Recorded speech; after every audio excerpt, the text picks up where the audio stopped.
ఓం నమో శ్రీ లక్ష్మీవేంకటేశ్వరాయ శ్రీ మహాగణాధిపతి నమః. దేవం వందే జలధి శరదిం దేవతా సార్వభౌమం వ్యాసపృష్ఠ భువన విదిత యస్య వాహాది వాహాః. ప్రేక్షకులకు నమస్కారాలు తెలియజేస్తూ మనం ఈ వారం రాశి ఫలాలు తెలుసుకుందాం. 27/7/2025 నుంచి 2/8/2025 వరకు ఉన్న గ్రహాల యొక్క పరిస్థితులు అనుసరించి మనం రాశి ఫలాలు తెలుసుకుందాం. అయితే ముందుగా కర్కాటక రాశిలో రవి బుధులు, మిథున రాశిలో గురుడు శుక్రుడు, మరి మీన రాశిలో శని, కుంభరాశిలో రాహు, సింహ రాశిలో కేతువు, చంద్రుడు మరి మనం ఆలోచించినట్లయితే సింహ, కన్యా, తులా రాశిలో చంద్ర సంచారం, కుజుడు కూడా సింహరాశిలో సంచారం. ఈ విధమైనటువంటి గ్రహాల యొక్క పరిస్థితులను అనుసరించి మనం ఈ వారం రాశి ఫలాలు తెలుసుకుందాం. మకర రాశి. ఈ మకర రాశి వారికి ఆత్మస్థైర్యం ఉంటుంది. విందులు వినోదాల్లో పాల్గొంటారు. శుభరూపమైనటువంటి ప్రయత్నాలు యోగిస్తాయి.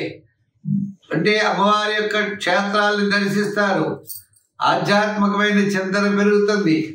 ఆర్థిక సర్దుబాట్లు బాగుంటాయి. కొన్ని రకాల సమస్యలు ఖచ్చితంగా మీకు తీరుతాయి. దీర్ఘకాలిక ప్రయోజనాన్ని ఇచ్చేటువంటి ఆటంకాలు ఏవైనా ఉన్నట్లయితే వివాహము, ఉద్యోగము, వ్యాపారము, గృహ నిర్మాణాది ప్రయత్నాల్లో కాస్త ముందుకు వెళ్ళేటువంటి పరిస్థితులు, ఆ సమస్యలు తీరేటువంటి పరిస్థితులు కనబడుతున్నాయి.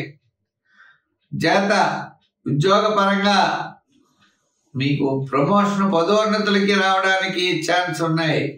ఆ విధమైనటువంటి ప్రయత్నాలు చేయండి.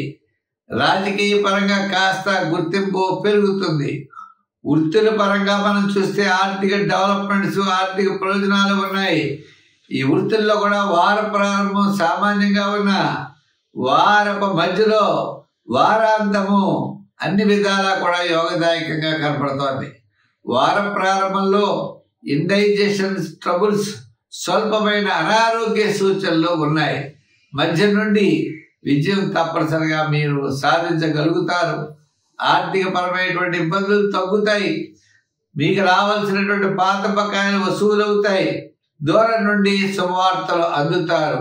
కాబట్టి ఈ వారం మనం చూస్తే వార ప్రారంభం జాగ్రత్తలు తీసుకుంటే తదుపరి అంతయు కూడా మనకి లాభసాటిగా ఉంటుందనే విషయాన్ని గుర్తించాలి.